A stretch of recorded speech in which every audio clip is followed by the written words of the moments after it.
Hello and welcome to Resiliency, the podcast, the place to find stories, strategies, and inspiration on how to embrace change, overcome challenges, and redefine resilience in today's ever-evolving world. I am Asef Quader, executive producer, co-creator, and today's guest host for Resiliency, the podcast.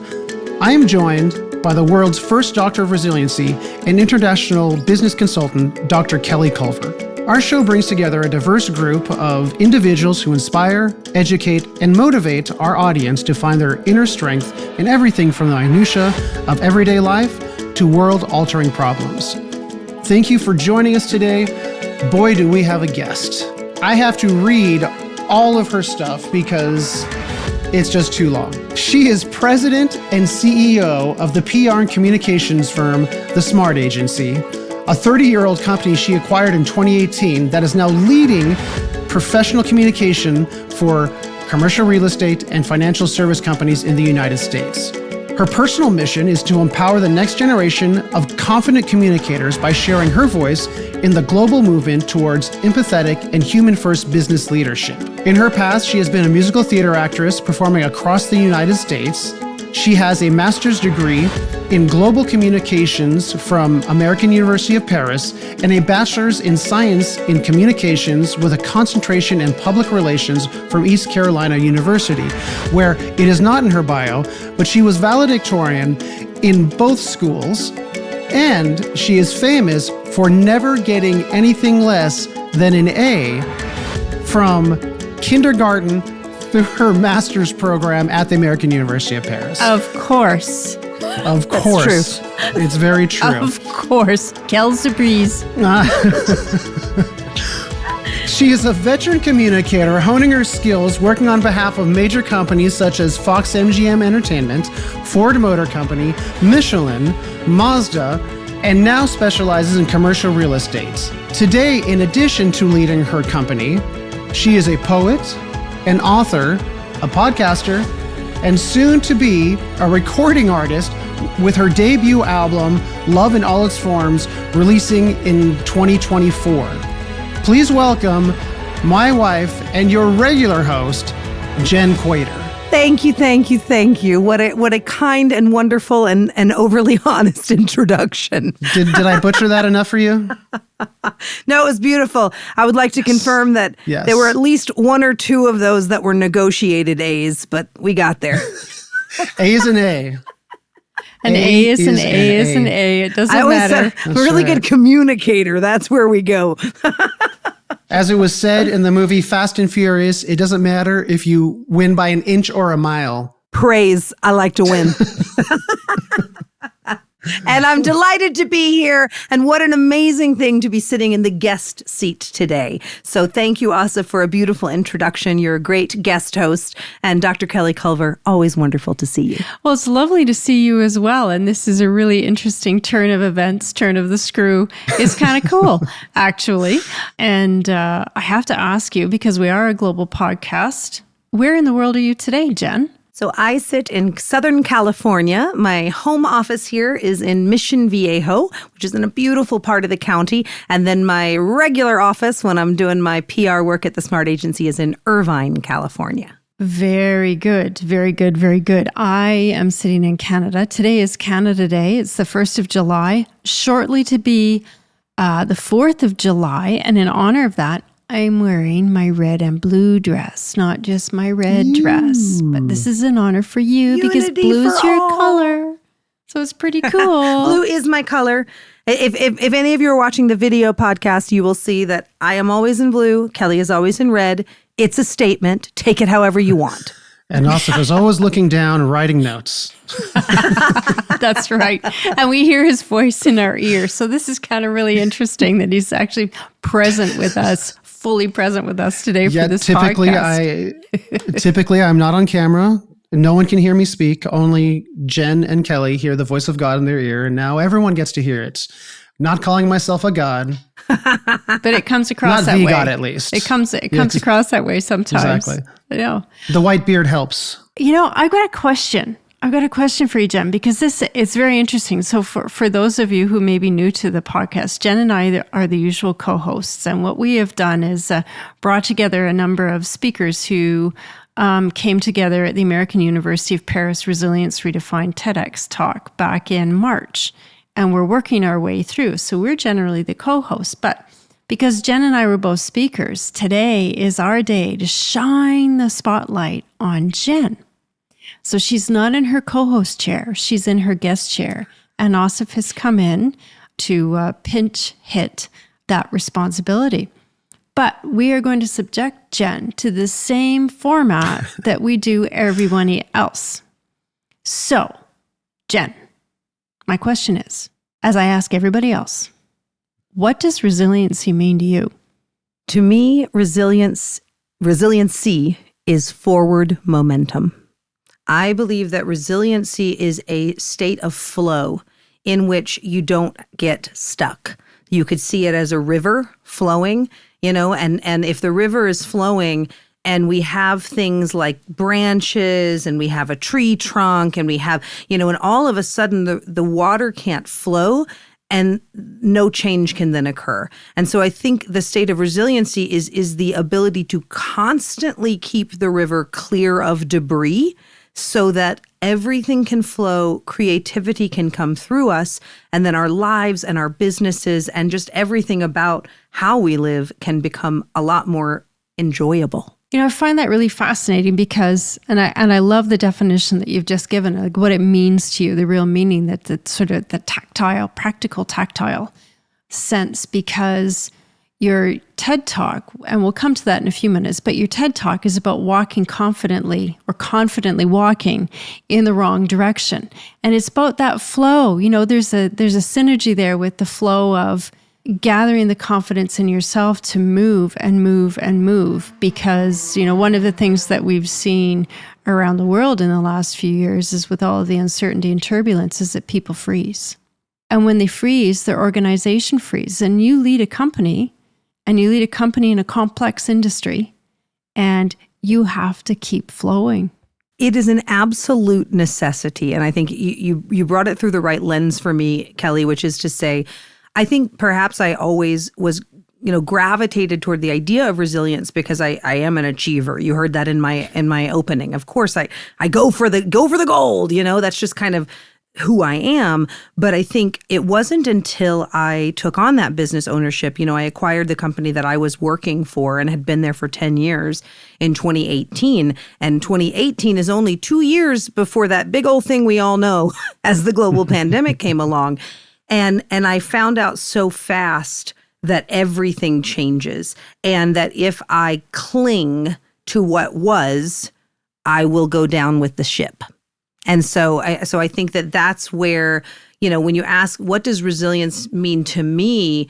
You're absolutely right. It means like that my business can survive, which means that the people who I employ can eat with their families every night and enjoy, a life of plenty, because we are creating that kind of reality for them. And it requires that ability to change on a dime. It requires the ability to not see everything as frozen or as exactly impermanent. It requires knowing that everything is changing all the time.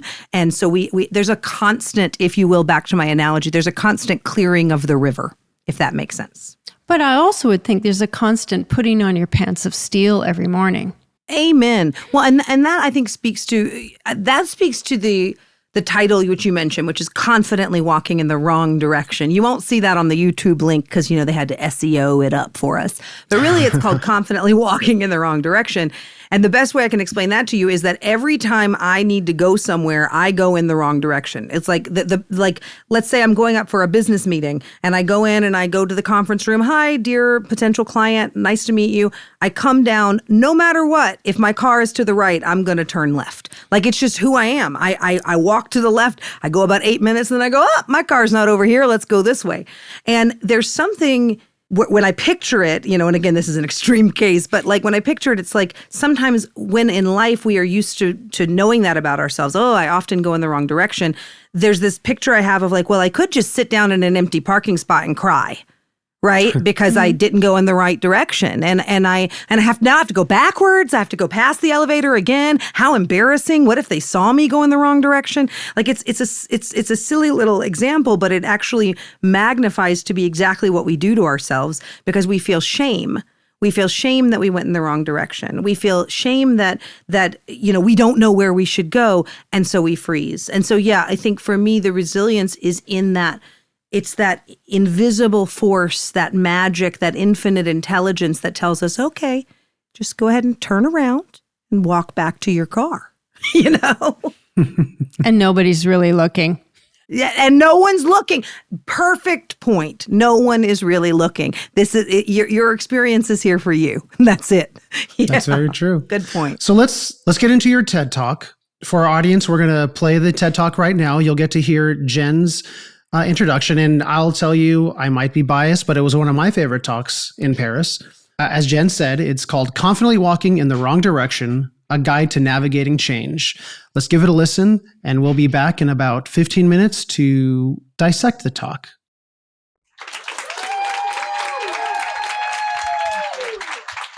I have a question for you. How do you know when you're walking in the wrong direction?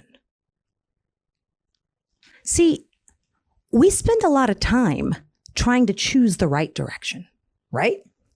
We go back and forth. We can't decide. We go over and over and over.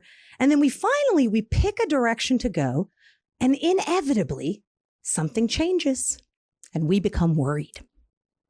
And then as we keep walking, something else happens. We start to close off. We start to become more trepidatious. And soon we realize, wait, I'm headed in the wrong direction. And what are the implications of this process, this cycle that we put ourselves through day in and day out, sometimes multiple times a day? Well, I'm here to tell you, as people who are here seeking resilience, this cycle is what's slowing our growth. And it is slowing us down in business, in our personal lives, and in our careers. Let's look first through the business lens. There was a global study done by Deloitte just last year that revealed that global Fortune 500 companies are currently losing 530,000 working days every year to ineffective decision making. That equates to about $250 million in wasted labor hours annually. That is not resilient. Now let's look at the career path, and this disproportionately affects women. There was a study done last year worldwide, said more women left their jobs in 2023 than in 2022 and 2021 combined.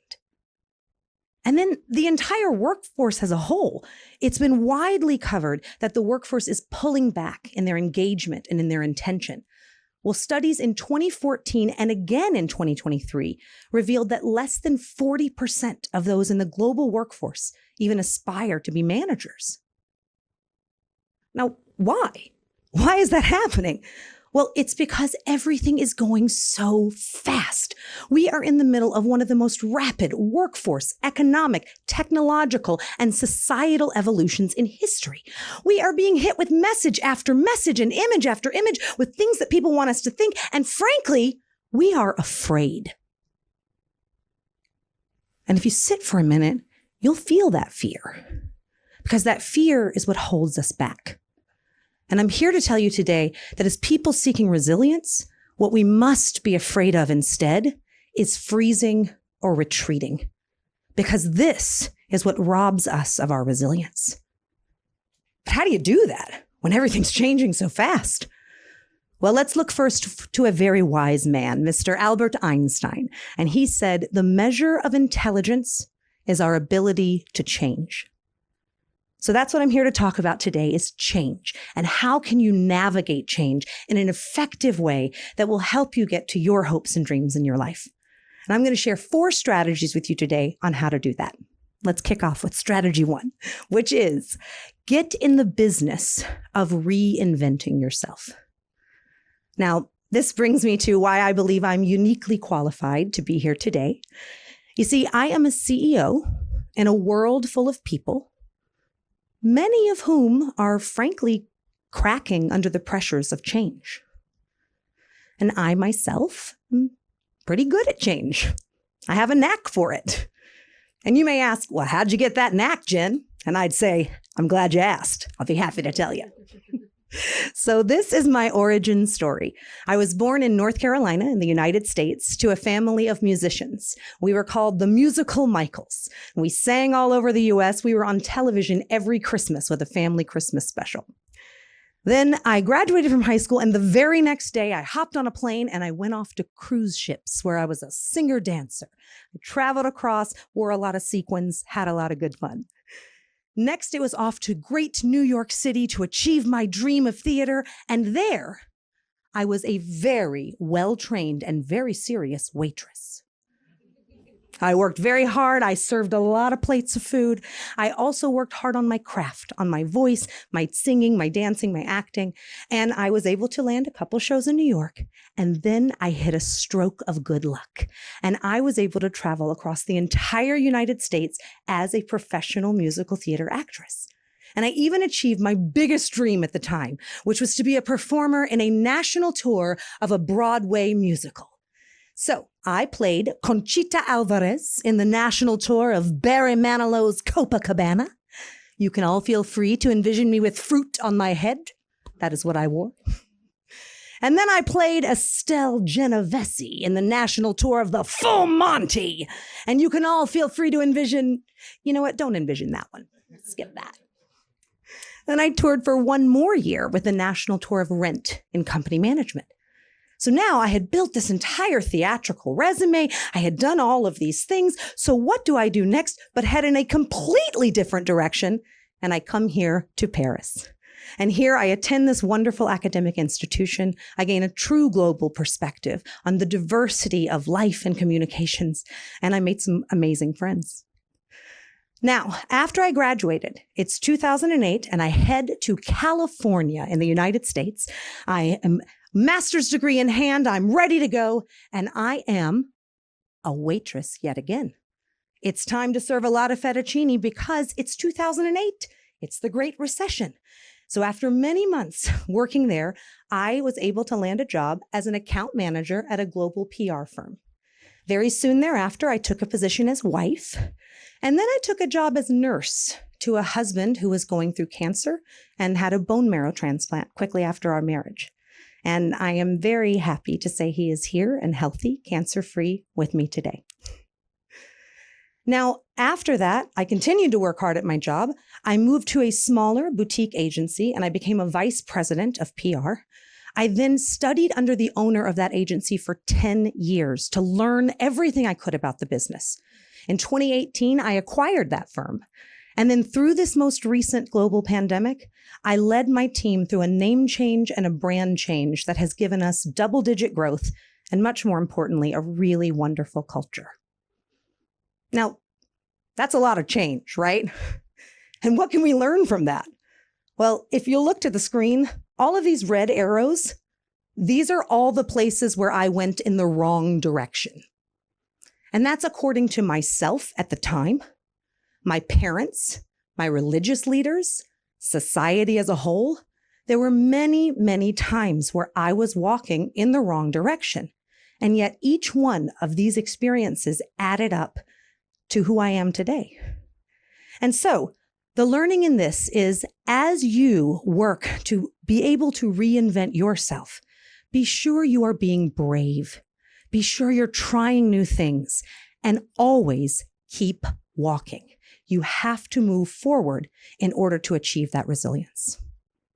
Now, strategy number 2 is learn to let go. So when I got to California, I began walking so confidently in the wrong direction that I almost hurt myself. You see, I was supposed to be a mother. I mean, look at me.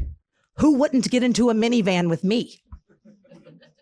I can even remember back in New York when I was auditioning, this casting director came out. He comes around and he says, "Hey, listen, lady, we can't cast you as a teenager in Greece. You have this whole Mother Earth quality." I was about 19 at the time.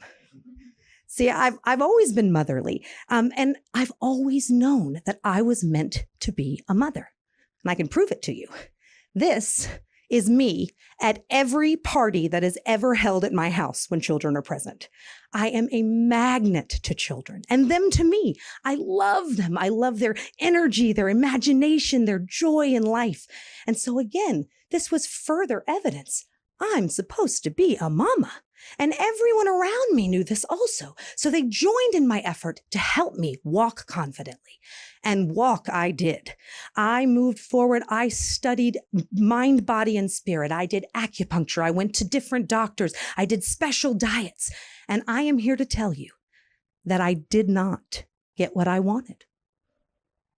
In fact, after 5 rounds of in vitro fertilization, pregnant is not a status I ever even achieved. Now, what's the learning in that? Well, it's that most of life is about letting go. We have to let go of the disappointments in life. That is what allows us to move forward and walk with confidence. And when you do that, you will have a habit that will allow you to face life's next challenge with more fortitude. It's important to remember, walking confidently in any direction doesn't mean you're going to get what you want, but you will end up better off. Now on to strategy number 3, and that is get clear on who you are. Now for this strategy, I want to introduce a concept I created called the Knowledge Quotient. Now this is kind of like your IQ. This is your KQ. And I know, quotient is a weird word. It just means percentage. And all I'm asking you is, what percentage of your knowledge comes from external sources outside of you? And what percent comes from inside yourself? Now, let me illustrate that for you. So if I asked you a question and you went only to the internet, your neighbor, your best friend, and your spouse, you ask them all this question, and just from that stimuli, you make this decision, you are at a 100% external KQ.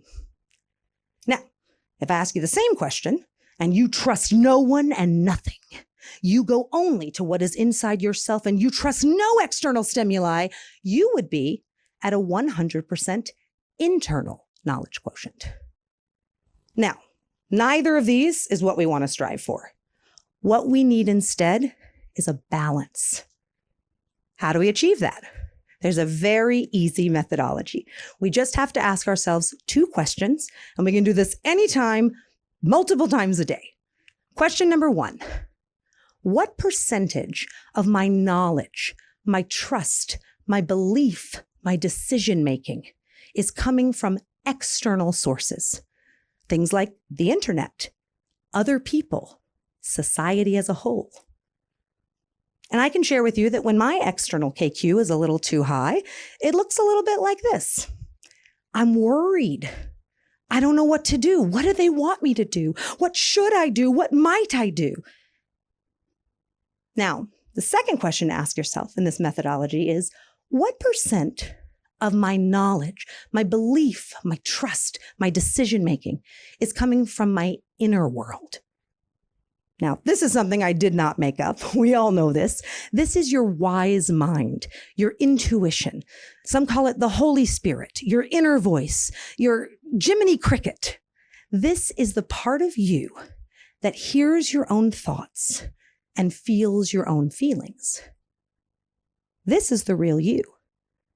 And when you can connect with that, and when you can realize what's happening outside yourself, you become so much more powerful. And then from there, all you have to do is find what's right for you. There is no perfect prescription. You might be a 60-40, you might be a 70-30. Where are you most resilient? But being aware of who you're trusting, that's what makes this so powerful. Because if you want to grow, you have to know who you're listening to. This is a tool that easily helps you to accomplish that.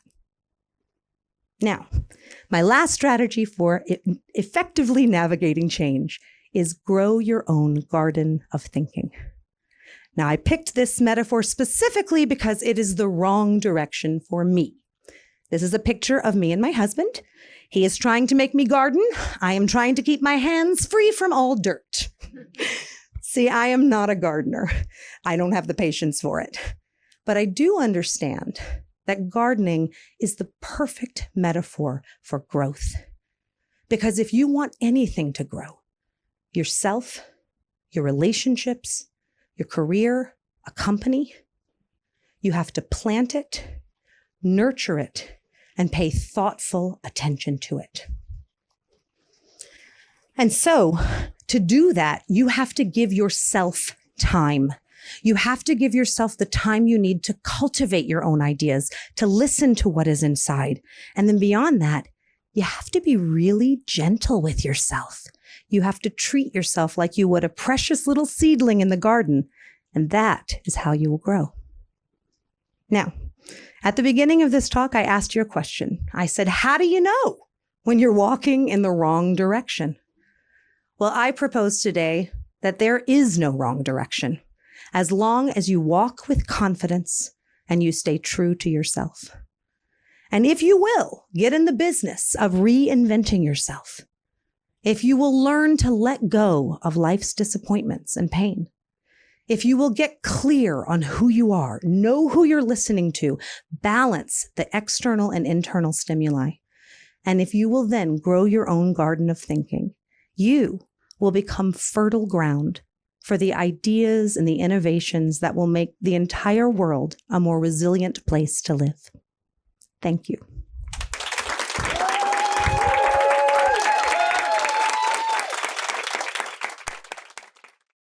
There is no wrong direction. That's the beauty of resilience, isn't it? You bounce back and around and back and forth and up and down. It's like your flow in your river.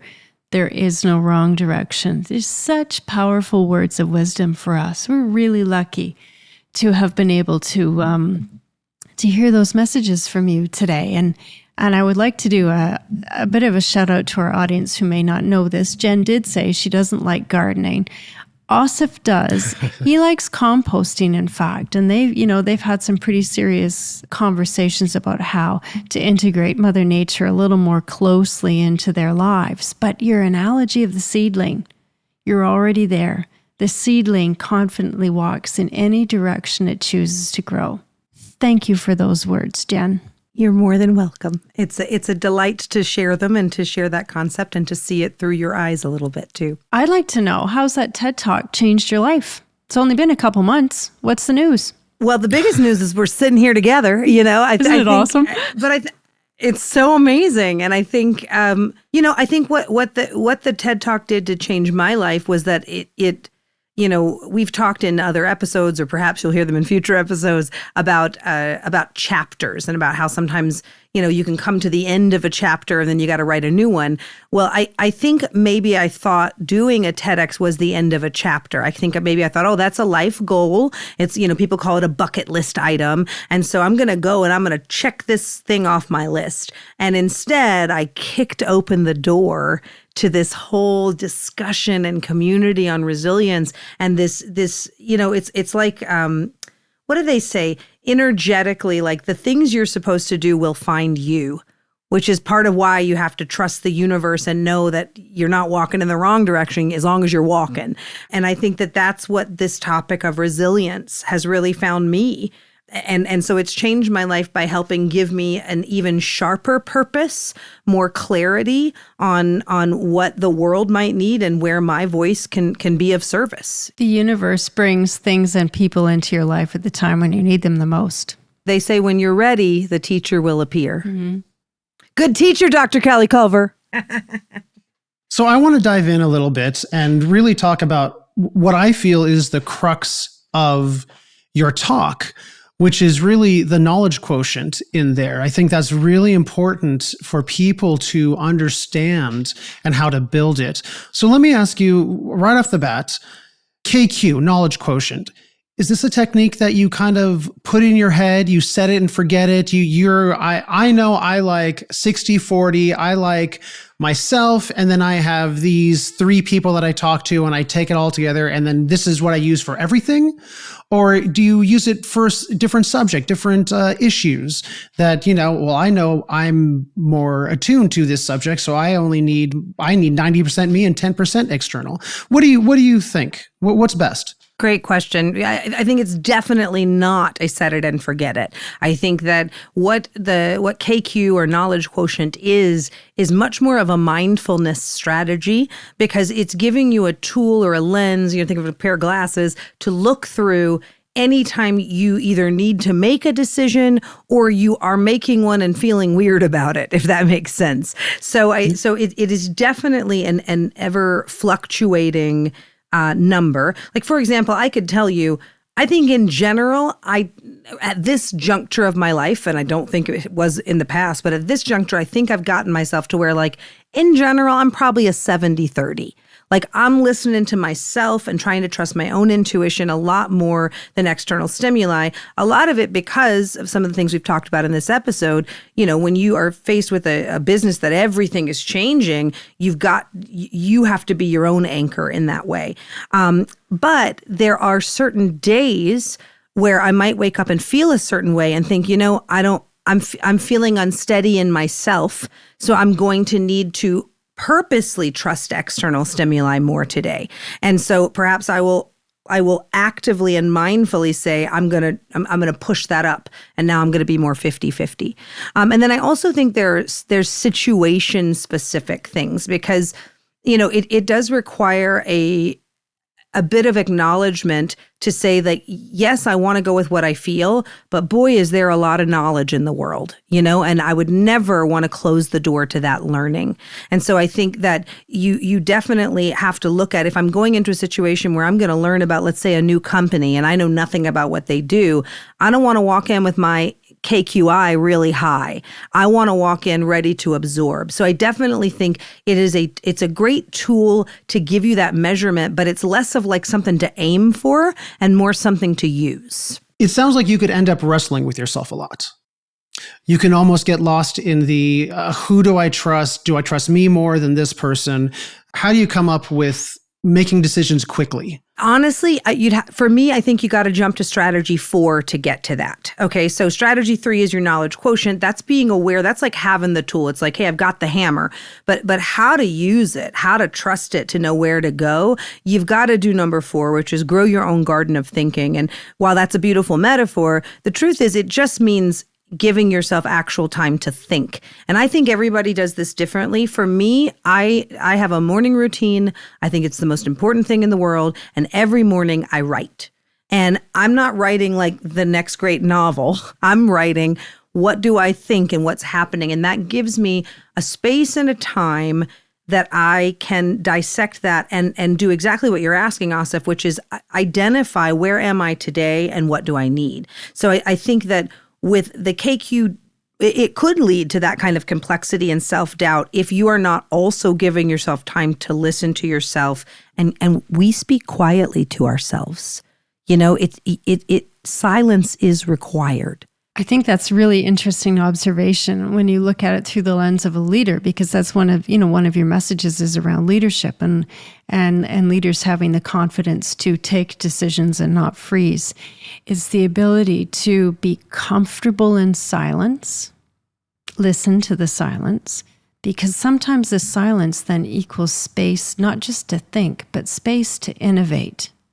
And we have to give ourselves permission to do that because, again, as you said in the beginning of your talk, things are coming at us so quickly that we are overloaded with information that we become afraid. We don't know how to move ahead. We don't know what to do.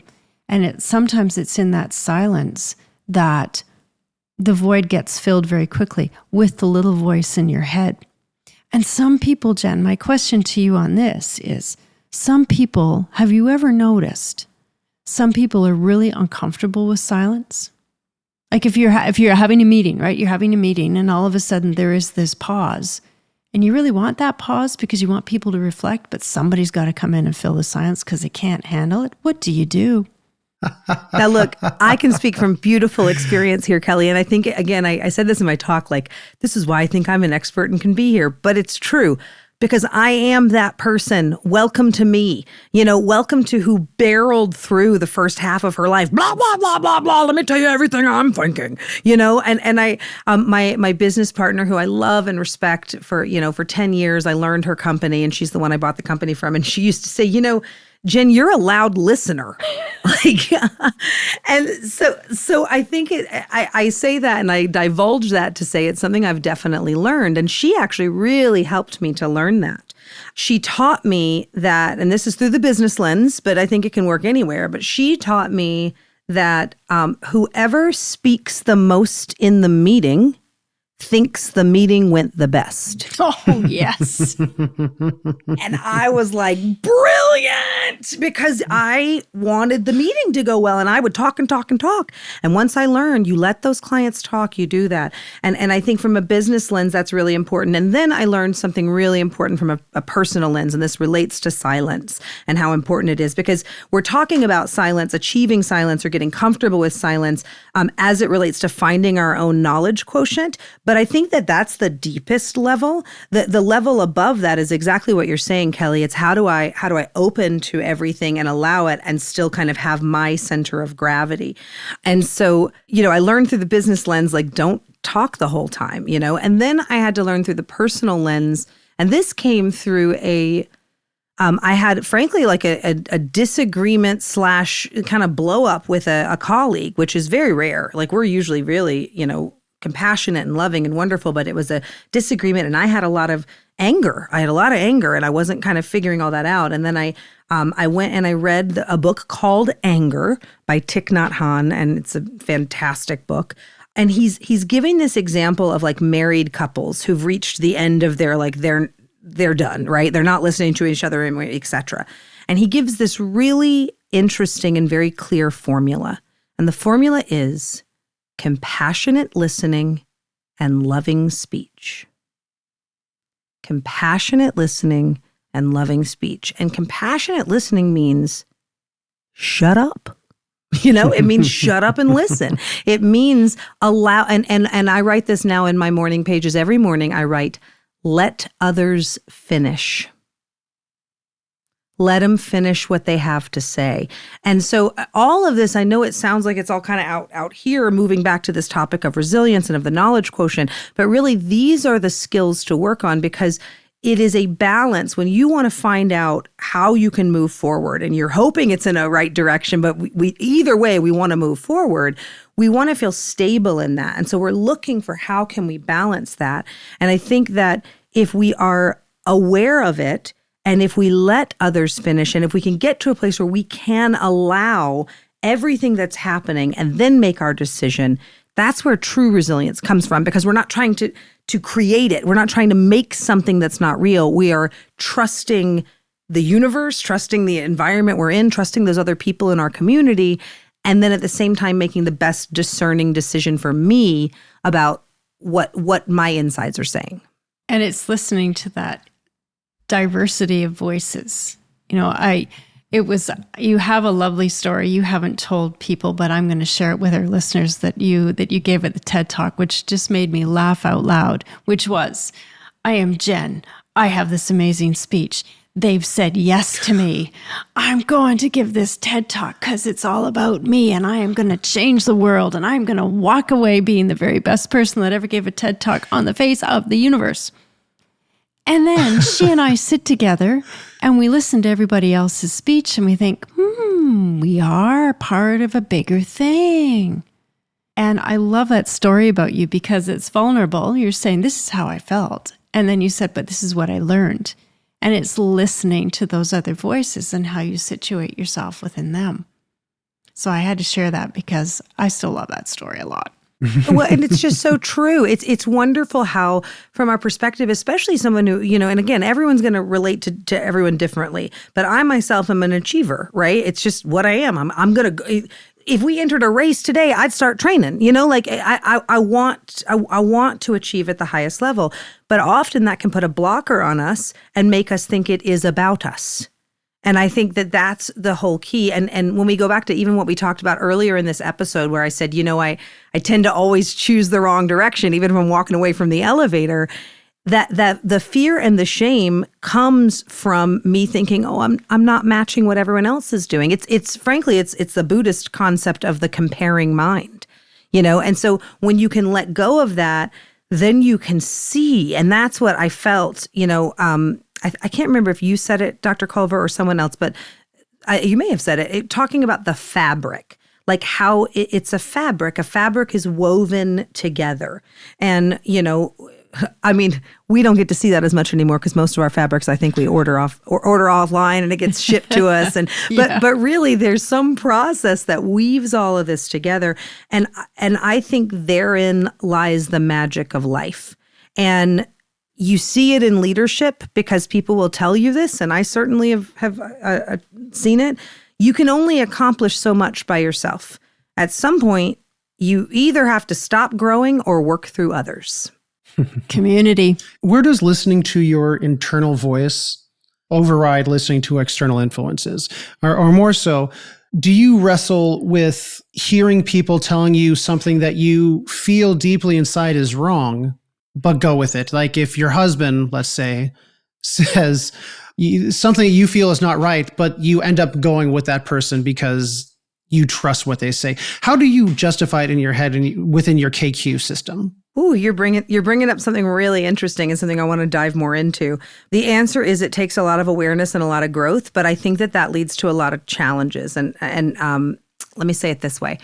I think that a lot of marriages have the problem you just spoke of. So, and I could say my own had this, which is to say you get married, and I'm only going to speak from my own female wife experience. I don't know what other people's might be, but mine was like, I was raised and told, you're supposed to get yourself a husband, right? Like that's what you do. And then there's kind of that whole concept of like father knows best, and so, and that's the man. And so for a long time, things that are told to you early in marriage, you just do. Like and I can remember a time in our marriage where I was angry with you because I was like, Asef wants me to do these things. He wants me to like sit here and do this and that. And then I finally realized he'd never asked me to do any of those things. I was creating my own wall of being trapped in something that was based on me not connecting with my own KQI and realizing, hey,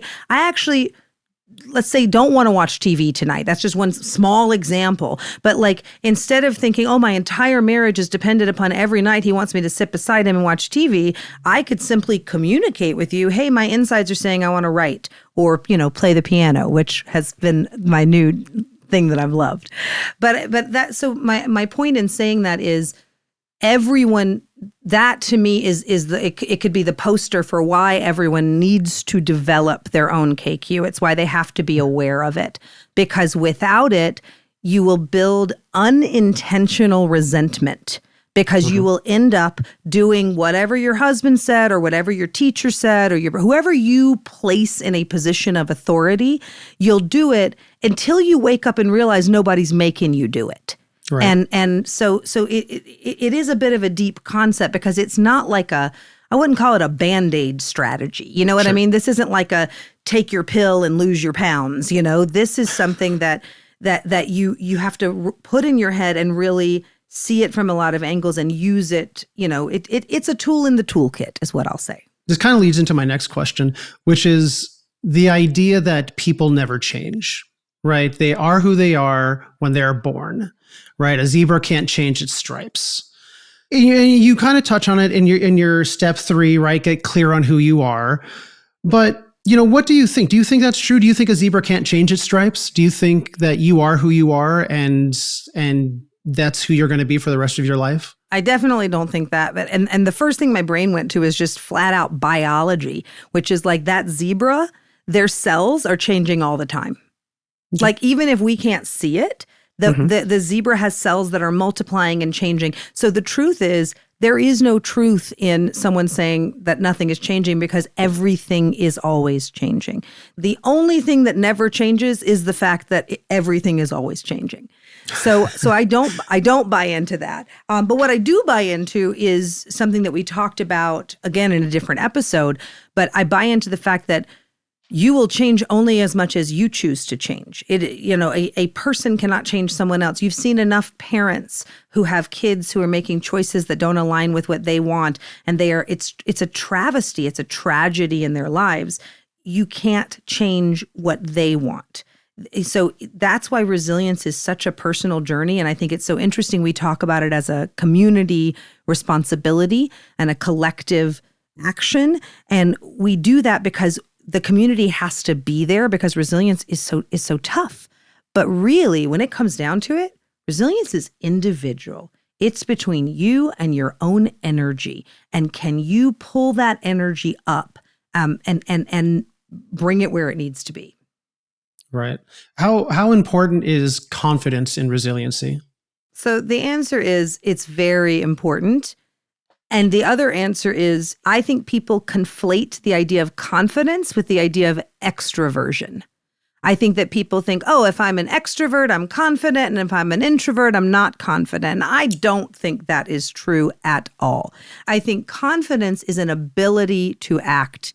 Confidence is what removes that debris out of the river and allows everything to roll. And so confidence, as we've talked about, can come and often is born from silence. It is born from a quiet place. And then it is also born from planning. And so that's where I'd say, if we look at it through Dr. Culver, she spoke on a different episode and through her TED Talk about a kind of a three-pronged approach, which is like you have to have a framework to just help you survive, get out of the disaster.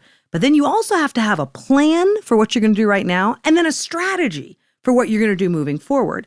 And so what I'm talking about in my KQ and growing your garden of thinking and being ready to reinvent and let yourself go, it's actually all three of those things. It is actually what I'm kind of asking you to do is spend a little time with yourself and figure out, what would I do in case of disaster? How will I keep my head up if it all goes to poo-poo, right? Mm-hmm. But then second, how will I keep it going regardless of what happens? What is that plan? And then third, what's the strategic, where's the strategy behind where I want to end up? And if I'm looking at all of those, touching them on a regular basis, then I have confidence. The confidence is there. So confidence it's absolutely very important to resilience, but we have to be careful not to think of it as just personality skills. We have to think of it as something we can build by all we got to do is know the rules, know what we're going to do, have a plan, and now we're confident. I'd like to stay in that area of confidence for a minute. I really liked how you described it, but you talk at the very beginning of your TED Talk. You give us some statistics, and you quote that more women left their jobs in 2023 than in 2022 and 2021 combined.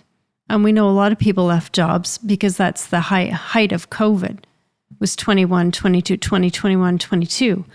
And you talk about it being one of the biggest evolutions, social evolutions in history, disproportionately affecting women. Why? Sometimes it's hard to be a woman. It is not easy to be a woman. I'm sorry. That this is just the truth. Why does it disproportionately affect women?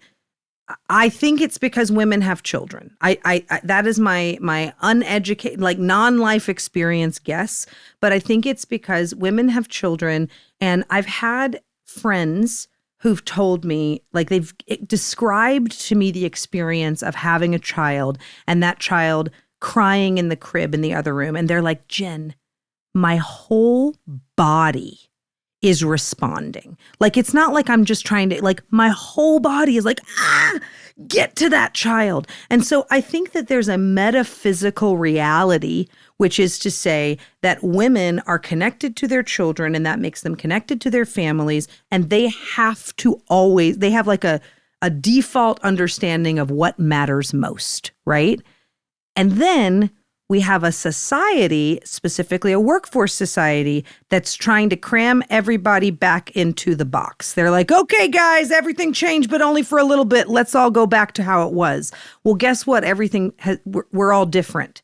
And so I would suspect that a lot of that comes from a lack of resilience in the business landscape and community for not kind of meeting women where they are and helping to find ways to allow for that flexibility, to allow them to live in what matters, which is their familyhood, and also develop professional careers. I'm speaking at a really high level here. I'm sure there are companies who have done this. I'm not saying everything's a failure, but if you ask, why is it women that are leaving their jobs? I really think it has to do with them finding out, hey, my life can look bigger. I can get to my son's soccer game. I can, I can get these things done.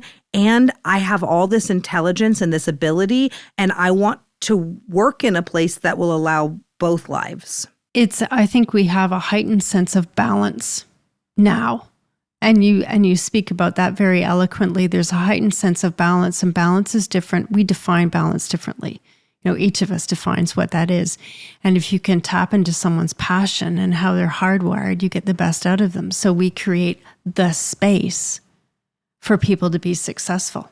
And that's critical. You have to have a stage on which to perform, if that makes sense. Mm-hmm. You have to have that space that allows you to bring that out. And if you are in a world where everything is stifled, you can't. And then I think too, the other reason that there's a disproportionate effect on women in general is it's like life expectancy. We've talked a little bit about wanting to live to a long age, and that is a reflection of resiliency. I think that women have to really think about like the chapters of their lives. Again, it all connects back to childbirth and family planning, because that's what a woman goes through that a man doesn't. But there's an element of like, oh, well, okay, but if I'm having this first baby, but if I want to have a second baby, and then what about if I want to have a third, and I've got to plan all of these things. And so it's just another way that if we're not actively saying, I'm going to make a workforce that follows people's lives, that like values the human first and helps, and again, I do want to interrupt myself to say from an employer standpoint that this is not an easy like, oh, just let people do whatever they want either. Because of course there are ways that balance has to be achieved between what a company needs and what kind of flexibility can be offered. But I think this comes to that resilient mindset. It's the mindset of, if I'm at a company and I am seeing that people are fleeing my company, what can I change in the mindset to help people to be able to do the work that I need them to do, but also get what they need out of their own lives. That's what I think is driving people out of the workforce as it stands today. And I think that you probably have some really good tips that you could give people, business owners, because, in your introduction that Asef was so eloquent in highlighting for us, you acquired the Smart Agency in 2018. Went through COVID. You have transformed that organization, rebranded it, and you have double-digit profit. But what mattered to me more when I was listening was you've changed the culture. Hugely. Mm-hmm. Mm-hmm. So you can do it all and have everything. You didn't make an either-or choice. You said it's both and everything. Well, and I think that the most important thing to know is how slow that culture change has come. Like we're waking up now in 2024 and we're like, man, look at this culture. This is great. But none of us thought that back in 2018 or 19. And again, I want to speak carefully to say the company had its own culture before, and it was a culture of achievement. This company's always had a reputation for being phenomenal at what it did. But I had to change the culture because as actually this is in a different episode, but we were talking about kind of a factory and how factories in today's world, their machinery has to change all the time. Everything started changing in such a way that I had to change the company not from what it was, but into what it would become. Mm-hmm. Like it didn't matter where we were going from. We had to change into what it would become. And so by focusing on that, and then I would say you asked for some tips. And I'd say the tip number one is it's fun when you're the podcast guest and you're talking a lot, but it's shut up. Tip number one is listen, like really, really listen. Listen to your team, like ask really good open-ended questions. That's another thing I've worked on in coaching for myself. I used to ask a lot of closed questions like, do we all agree with that? Which if I'm the boss, of course, we all agree with that. But instead, I now ask, what do you think of that? So being more open to that. And then I think a second thing, and this I've learned, I'll give a shout out to Bell Leadership Institute, which is on campus at the University of North Carolina at Chapel Hill. I've attended several leadership trainings there. And what they really focus on is learning your own personality so that you can be open and honest in who you are. I'll give you an example of that. So I've learned that like my patience can get a little too short sometimes. And when my patience is a little short, I love my husband is giving me a little visual cue there. He's supporting this truth that I'm sharing with you all.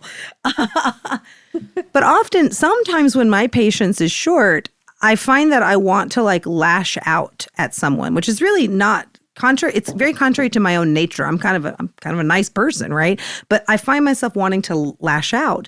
And I was able to recognize and learn through this leadership training, like, oh, when that happens, I'm not feeling my own value. Like I'm wanting to lash out because maybe something's happening that's making me think, oh, what I'm doing is not good enough. And again, I'm a little A student. I want to be good enough. So I'm like having that anger. And by learning, oh, that's part of my personality, by accepting it, because for the first little bit, as I got feedback that said, hey, Jen, you can kind of get angry and slice a little bit. At first, I was like, oh, that's not who I am. I didn't identify with that, so it wasn't real for me. And then after a couple times of getting the same feedback, I was like, damn, I must really do this. And now I've been able to see, and I actually, a big win recently was I noticed it in myself. I was a little grouchy one day, and I noticed myself wanting to slice at somebody. And I really stopped myself, and I asked 3 open questions instead. So my advice to those who are looking to create an environment where people really want to stay and where people can stay and grow is listen more and learn yourself and get real with who you are. Stop thinking that just because you're the leader, everything you do is right. I'm speaking to myself too, guys. I'm talking to myself here. Absolutely. What is your KQ set at, and what percentage of that is given to your husband? 100% to my husband, of course. Had to weave yourself in there, didn't you? Yeah, I love it. What a great question. My KQ, I do think my KQ is set pretty solidly at 70-30 is kind of how I roll. However, when I'm doing artistic endeavors, like Asef mentioned, I'm putting out a vocal jazz album, which I'm very excited about. Those types of things, it goes way up to like 90-10. Because the more artistic I need to be, the more I need the energy to flow through me in a pure way, the less I want it kind of tainted by other people's ideas and things like that. I think that in marriage, marriage is an interesting study. I think you could write a whole book on KQ and marriage, and maybe we could do a whole separate episode on KQ and marriage, because I really think that it's actually it's an important lens to look through. It's not one I've honestly looked at before. When I think about KQ, I think about it as my internal voice versus or juxtaposed against everything that is external. So the internet, the people I know, but there's a case for looking at that just through a marital lens. Sure. and coming up with places that say, and coming up with a vernacular that says, hey, where are we on our KQ right now? Because one of the biggest things I've seen in my marriage, and baby, how long have we been married? 15? How many years? It feels like 1,000, but yeah, probably 15. I'm not good with numbers, guys. This is not, but during that, I think that had I had this tool to use, it may have really helped me communicate better with you in certain times, because Sure. Without the tool, it's hard for me to say, the only thing I can say is I disagree, right? I don't feel the same, I disagree. Well, disagree, all of a sudden we're not aligned, and now we're having an argument. But if I could instead say, my KQI is my inner KQ is feeling like it's getting pushed down by this. Let's talk. I'm making this up as though I can do it right now, and I can't. But I think there's a case for looking at this through a marital or a relationship lens, and maybe ironing out just ways to talk about it together, because it's going to be ever flowing, right? It's going to change all the time. Well, I think this has been fantastic. I think KQ has a place in our toolkit, and we need to extrapolate a lot of stuff from Jenn Quader on this to add. Am I right here, Dr. Kelly? Oh, you are absolutely right. This is going to be, it's its own drawer in the toolkit. I'm delighted to say also that I am also working on a book that is related to the KQ concept. It will be called Confidently Walking in the Wrong Direction. We're still in the development phase, but that's coming as well. So I do want the listeners to know that this is a concept that is still really being fleshed out and grown into. So if there are any questions, feel free to contact us. We have a website, resiliencythepodcast.com. We'd love to hear them. Anything you think we could explore further, because as we've talked about, resilience is an ever-going momentum, and this knowledge quotient will continue to be poked at, prodded at, and developed. It's an evolution in progress, and that's right. good. Amen. Yep. Is it rapid fire time, you guys? Hold on. Is it rapid fire time? It is. Okay, so come on, sit I gotta back, get ready. take a deep breath. All right. All right? You ready? Okay. I have to perform well. I'm a host. You know what I mean? I've got to do an A performance, guys. How's the hair? Come on. Is it all right? Mm-hmm. For those who don't know, the hair really dictates whether or not it's going to be a good podcast day or not. So today she was a little fluffy, but we made it. We're here. We're here and ready. I'm ready to rapid fire. Okay, I still don't know what hair is. And mine sparkles. So, what is your favorite movie or TV show that makes you feel resilient? Jenn. Guys, we're going to kick right into my nerd factor here. And it's not like cool nerd, okay? Because cool nerds like Star Wars, but I am not a cool nerd.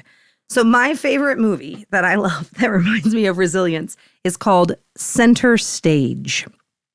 It is I'm not going to say poorly acted movie. That's not what I'm going to say. Those people work their little batoosers off. But it is a movie that is about a dancer. She goes to her little dance school. There's a lot of drama that ensues.